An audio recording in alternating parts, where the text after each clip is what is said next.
Hello friends, ఇక్కడ చూడండి friends, early morning అయితే మంచిగా వాకిట్లో అయితే ముగ్గు వేసేసుకున్నాను ఫ్రెండ్స్. కాకపోతే కొంచెం సొట్టగా వచ్చిందనమాట. సైడ్ చూడండి ఫ్రెండ్స్, కొన్ని చిన్నగా వచ్చాయి లైన్స్, కొన్ని పెద్దగా వచ్చేసాయి. సో ఎలా అయితే ఏముంది అనేసి అయితే మంచిగా వాకిట్లో అయితే పొద్దున్నే లేసేసి ముగ్గు అయితే పెట్టేసుకున్నాను ఫ్రెండ్స్. బట్ కలర్ కాంబినేషన్ అయితే సూపర్ ఉన్నది ఫ్రెండ్స్. బాగా అందరూ బాగా వేసా కలర్ అని కూడా అన్నారనమాట. సో ఇలా అయితే పొద్దున్నే ముంగిట్లో ముగ్గు కనుక పెట్టుకున్నామనుకో ఆ ఇంటికి కళనే వేరే ఉంటుంది కదా ఫ్రెండ్స్. ఇక్కడ చూడండి ఫ్రెండ్స్, ఇంకా మంచిగా నేనైతే ఆఫ్టర్నూన్కి కావాల్సింది పిల్లలు వచ్చేసరికి లంచ్ ప్రిపేర్ చేద్దామని అయితే మంచిగా క్యాప్సికమ్ కర్రీ అయితే తయారు చేస్తున్నాను ఫ్రెండ్స్. ఎర్లీ మార్నింగ్ వచ్చేసి టిఫిన్ ఉప్మా చేసేసాను. పిల్లలు మంచి ఉప్మా తినేసి వెళ్ళిపోయారు. నేను కూడా ఉప్మా తినేసాను. తర్వాత పడిన కొన్ని అంట్లన్నీ కడిగేసి పెట్టేసుకున్నాను. కిచెన్ కట్ అంతా నీట్గా చేసేసుకున్నాను. కసు ఊడ్చేసాను. అన్ని పనులు అయిపోయినాయి ఫ్రెండ్స్. తర్వాత 10 అలా అయిందనమాట, 10:30. ఆ టైంకి మళ్ళీ నేను మధ్యాహ్నంకి కావాల్సిన క్యాప్సికమ్ కర్రీ, జొన్న రొట్టె, వైట్ రైస్ ఈ 3 చేయాలని అయితే ఫిక్స్ అయినాను ఫ్రెండ్స్. సో పిల్లలకి వచ్చేసరికి మంచి క్యాప్సికమ్ కర్రీ, జొన్న రొట్టె, అన్నం అనమాట. సో ఇది వచ్చేసి ఆఫ్టర్నూన్ బ్లాగ్ ఫ్రెండ్స్. పిల్లలు మధ్యాహ్నం వచ్చేసరికి లంచ్ ఏం ప్రిపేర్ చేస్తున్నాను అయితే ఈ వీడియోలో మీకు చూపిస్తాను ఫ్రెండ్స్. నచ్చితే కనుక ఒక చిన్న లైక్ చేయండి. నా ఛానల్ అయితే సబ్స్క్రైబ్ చేసుకోండి ఫ్రెండ్స్, మర్చిపోకండి. ఇక్కడ చూడండి మంచిగా క్యాప్సికమ్ అయితే 1/2 kg ఫ్రెండ్స్, 1/2 kg తీసుకొచ్చాడు మా ఆయన. సో మంచిగా అయితే శుభ్రంగా కడిగేసుకొని చిన్న చిన్న ముక్కలుగా అయితే కట్ చేసుకుంటున్నాను ఫ్రెండ్స్. వీటితో మంచిగా ఫ్రై చేసుకోవచ్చు, క్యాప్సికమ్ ఫ్రై. తర్వాత ఇలా మామూలుగా కారం పసుపు వేసి కర్రీ చేసుకోవచ్చు. ఇంకోటి ఫ్రెండ్స్, మంచిగా గుత్తొంకాయ ఎలా చేసుకుంటామో అలా శనక్కాయ విత్తనాలది, గుడ్లు విత్తనాల పొడితోనూ కూడా మంచిగా చేసుకోవచ్చు ఫ్రెండ్స్. చాలా బాగుంటుంది అనమాట. సో 3 రకాలుగా అయితే క్యాప్సికమ్ని మనం చేసుకోవచ్చు అనమాట. చూడండి ఫ్రెండ్స్, ఒక్కసారి నా కిచెన్ కూడా చూడండి ఎంత నీట్గా ఉందో కదా. ఇంత నీట్గా ఉన్నది కదా. తర్వాత చూడండి మంచిగా మళ్ళీ అంతా పడిపోతుంది అనమాట. మనం కట్ చేసినవి కానీ, తర్వాత రొట్టెలు చేసిన తర్వాత పిండి కానీ ఇలా అంతా పడిపోతుంది. మళ్ళీ ఒకసారి అప్పుడు క్లీన్ చేసుకునేది ఉంటుంది కదా ఫ్రెండ్స్. ఇక్కడైతే మంచిగా క్యాప్సికమ్ని అయితే ముక్కలు ముక్కలుగా అన్నీ కట్ చేసి చూడండి అక్కడ ప్లేట్లో అయితే పెట్టేసుకున్నాను. ఇంక ఇక్కడ అందులోకి కావాల్సిన ఒక ఉల్లిగడ్డ తీసుకున్నాను ఫ్రెండ్స్, అంతే ఒకే ఉల్లిగడ్డ. తర్వాత ఒక చిన్న టమాటా అనమాట, చిన్నది మీడియం సైజు, పెద్దది కూడా కాదు ఫ్రెండ్స్, చిన్నది తీసుకున్నాను. సో టమాటాను కూడా శుభ్రంగా కడిగేసుకుని అయితే చిన్న చిన్న ముక్కలుగా కట్ చేసుకుంటున్నాను ఫ్రెండ్స్. సో మీ ఇంట్లో కూడా ఆఫ్టర్నూన్ మీ పిల్లలు వచ్చేసరికి స్కూల్ నుంచి, లేకపోతే వాళ్ళకి లంచ్ బాక్స్కి ఏం తయారు చేశారో నాకు కామెంట్ సెక్షన్లో అయితే కామెంట్ రూపంలో తెలియజేయండి ఫ్రెండ్స్, మర్చిపోకండి. ఇంక ఇక్కడైతే అయిపోయింది ఫ్రెండ్స్, అన్నీ కట్ చేసుకున్నాను అనమాట. చూడండి ఇంకప్పుడు తయారు చేద్దాం అనుకున్నాను ఫ్రెండ్స్, అన్నీ చూసుకోవాలి కదా. ఒకసారి చూశాను, కారము పసుపు అన్నీ డబ్బాల్లో ఉన్నాయి, కానీ కొబ్బరి మాత్రానికి అయిపోయింది ఫ్రెండ్స్. ఎండు కొబ్బరి పొడి అయితే డబ్బాల్లో లేదనమాట, క్లీన్గా అయిపోయింది, వాడేసాను. ఇంకా అయ్యా ఏంద్రా దేవుడా అనుకున్నాను. ఇంకప్పుడు వంట చేసేటప్పుడు ఇంకా సరేలే అనేసి మంచిగా ఇంకా కొబ్బరి తీసేసుకొని వాటిని బాగా ఎదురిచ్చేసి శుభ్రంగా తర్వాత ఒక్కొక్కటి అయితే ఇంక ఇక్కడ కట్ చేసుకుంటున్నాను ఫ్రెండ్స్. ఇంకా కొబ్బరి పొడి కూడా కొట్టేసుకుందాం అనేసి, ఎందుకంటే నాకు అస్సలు వెజిటేబుల్స్ చేయాలంటే ఖచ్చితంగా ఎండు కొబ్బరి అయితే వాడుతున్నాను కదా ఫ్రెండ్స్, నాకు ఖచ్చితంగా ఉండాలన్నమాట.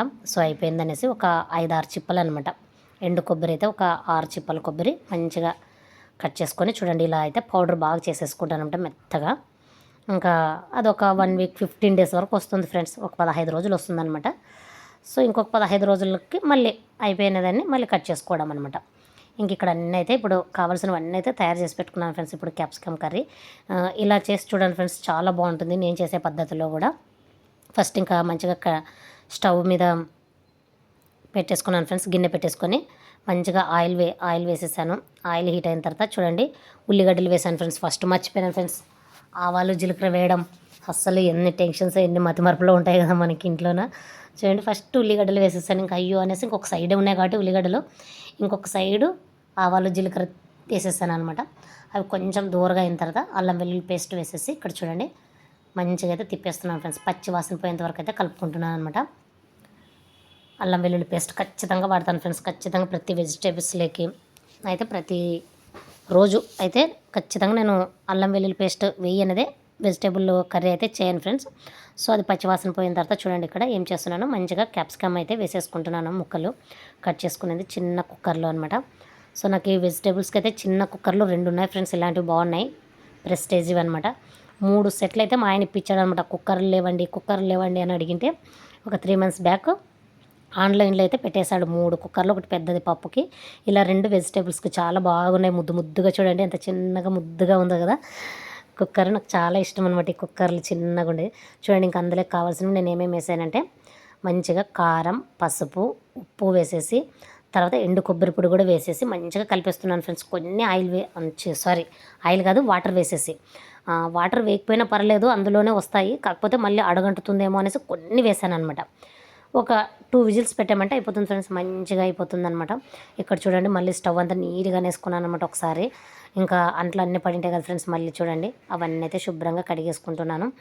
ఇక్కడైతే ఇంకా మంచిగా అది అవుతుందనమాట. అక్కడ స్టవ్ పైన క్యాప్సికమ్ కర్రీ అయితే రెడీ అయిపోతుంది. ఈ అంట్లన్నీ కడిగేసుకొని మళ్ళీ తర్వాత రొట్టె అయితే ప్రిపరేషన్ చేయాలి ఫ్రెండ్స్. ఈ వీడియోలో వచ్చేసి మంచిగా 3 నేను వంటలు చేసిన మొత్తాన్ని అయితే షేర్ చేస్తున్నాను ఫ్రెండ్స్.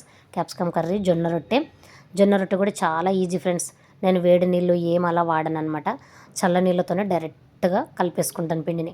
పిండి కలపడంలోనే ఉంటుంది ఫ్రెండ్స్ జొన్న రొట్టె విరిగిపోవడమా మంచిగా రావడమా అనేది ఒక పాయింట్ అయితే, రెండవ పాయింట్ వచ్చేసి పిండి కూడా మెత్తగా గిర్నీకి ఆడించుకునేటప్పుడు మెత్తగా కొట్టించుకోవాలన్నమాట వాళ్ళతోన. పిండి మెత్తగా సాఫ్ట్గా ఉన్నిందనుకోండి రొట్టెలు చాలా బాగా వస్తాయి ఫ్రెండ్స్. సో అలా అనమాట. సో ఈ 2 టిప్స్ కనుక మనం జొన్న రొట్టెలకు కనుక వాడినాం అనుకోండి ఖచ్చితంగా రొట్టెలు అయితే చాలా బాగా వస్తాయి ఫ్రెండ్స్. సో నాకు ఎప్పుడు ఇరిగిపోవడం కానీ అలా జరగదనమాట. చూడండి ఇక్కడ మంచిగా ఇంకా జొన్న రొట్టె ప్రిపరేషన్కి అయితే ఇంకా పెనం కూడా కడిగేసుకున్నాను, పెనం పెట్టేసుకున్నాను. చూడండి నాకు కిచెన్ ఎంత నీట్గా కనిపిస్తుందో కదా. స్టవ్ అయితే చాలా నీట్గా తల మెరిసిపోతుంది ఫ్రెండ్స్. అలాంటిది ఇప్పుడంతా పిండి పడుతుంది అనమాట. ఇక్కడ చూడండి నేను అదే చెప్తున్నాను, చల్ల వాటర్ ఫ్రెండ్స్, మామూలు మనం తాగే వాటర్ తీసేసుకొని వేడి నీళ్ళు అలా కాకుండా డైరెక్ట్గా చల్ల నీళ్ళతోనైతే మంచిగా మెత్తగా కలుపుకుంటాను ఫ్రెండ్స్. బాగా కలపాలన్నమాట. అప్పుడు చాలా బాగా వస్తాయి రొట్టెలు అయితే. ఏం టెన్షన్ లేదు ఫ్రెండ్స్, అయ్యో నాకు జొన్న రొట్టె రాదే అని ఏం బాధపడకండి ఫ్రెండ్స్. మంచిగా కలిపే దాంట్లోనే కొన్నిగా నీళ్ళు వేసుకొని మంచిగా కలపండి.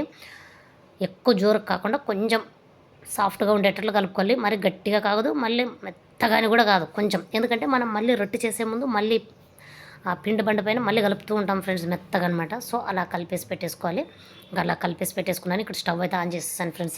ఎందుకంటే మనకి చపాతీలాగా అన్నీ తిక్కేసుకొని అలా కాకుండా ఈ జొన్న రొట్టె ఒకటి చేసేసరికి అక్కడ ఒకటి మంచిగా కాలుతుందనమాట. సో ఏం టెన్షన్ లేదు ఫ్రెండ్స్. జొన్న రొట్టె అయితే చూడండి నేను ఎన్నిసార్లు పిసుకుతున్నానో చూడండి. మళ్ళీ బండ పైన కూడా చూడండి ఇలా చేసుకోవాలి ఫ్రెండ్స్. ఇలా చూడండి ఎంత బాగా వచ్చిందో కదా. ఇలా మంచిగా జొన్న రొట్టెలు కొట్టేసుకున్నాం అనుకోండి చాలా బాగుంటాయి ఫ్రెండ్స్. హెల్త్కి చాలా మంచిదనమాట. జొన్న రొట్టెలు తింటే మనం బాగా స్ట్రాంగ్గా ఉంటాం. మన అమ్మలు అప్పటి కాలం వాళ్ళందరూ జొన్న రొట్టెలు, సజ్జ రొట్టెలు, రాగి రొట్టెలు, కొర్రన్నం, గోంగూర పప్పు అని, చింతొక్క చట్నీ అని ఇలా తినే వాళ్ళు అంత స్ట్రాంగ్గా దృఢంగా ఉన్నారు ఫ్రెండ్స్. వాళ్ళకి ఏదో ఇప్పుడు 70 ఏజ్లోన షుగర్ అని బీపీ అని వచ్చినాయి ఫ్రెండ్స్. అవి కూడా ఎందుకు వచ్చినాయంటే తర్వాత జనరేషన్లో ఫుడ్ అంతా మార్పు వచ్చింది కాబట్టి ఇప్పుడు 70 ఏళ్ళకి ఆ షుగర్ బీపీలు కానీ ట్యాబ్లెట్లు తింటున్నారు. కానీ వాళ్ళకి 30-40 ఏజ్లోనైతే అస్సలు ఏ షుగర్ లేవు, ఏ బీపీలు లేవు ఫ్రెండ్స్. ఎందుకంటే వాళ్ళకి మంచి ఫుడ్డే అనమాట కారణం. ఇంక ఇప్పుడు మన ఫుడ్ అంతంత మాత్రమే ఉంది ప్రతి దాంట్లోన. సో అలాంటప్పుడు అట్లీస్ట్ ఇవి ధాన్యాలతో వచ్చేటివి రాగి రొట్టెలు కానీ, జొన్న రొట్టెలు కానీ, చపాతీలు కానీ గోధుమలతోన ఇలా కనుక ప్రతిరోజు ఒక పూట కాకపోయినా 2 పూటలు కానీ రొట్టె తినండి ఫ్రెండ్స్. ఏం కాదు అసలు. నేనైతే ఒక 4-5-6 కానీ ఎక్కువ కొట్టేసుకుంటాను. పొద్దున్న తిన్నామనుకోండి నైట్కి కూడా ఉంటాయన్నమాట. ఓపిక లేదనుకోండి అవే రొట్టెలు మంచిగా వచ్చేసి తినేస్తామన్నమాట. అలా ఉంటుంది. చూడండి ఫ్రెండ్స్ ఇక్కడ రొట్టెలు అయితే అయిపోయాయి, చూపించాను 5 రొట్టెలు అయినాయని. ఇంకా తర్వాత చూడండి ఫ్రెండ్స్ కిచెన్ అయితే కౌంటర్ టాప్ మొత్తం క్లీన్ చేసేసుకున్నాను అనమాట. ఇంక ఇక్కడ రైస్ కూడా పెట్టేస్తున్నాను ఫ్రెండ్స్. ఇంకొక గ్లాస్ రైస్ కూడా పెట్టేస్తాను. పిల్లలు రొట్టె తినేసి అన్నం కూడా తింటారు, కొంచెం పెరగన్నం తినేసి వెళ్ళిపోతారు అనమాట. సో ఇంకా అది కూడా వాళ్ళకి ఫుల్ఫిల్ ఉండాలనేసి అయితే మంచిగా వైట్ రైస్ కూడా పెట్టేస్తాను. ఇక్కడ చూడండి ఫ్రెండ్స్ టబ్బులు అన్ని సామాన్లు కడిగేసి పెట్టేసుకున్నాను. ఓకే ఫ్రెండ్స్, ఉంటా ఫ్రెండ్స్.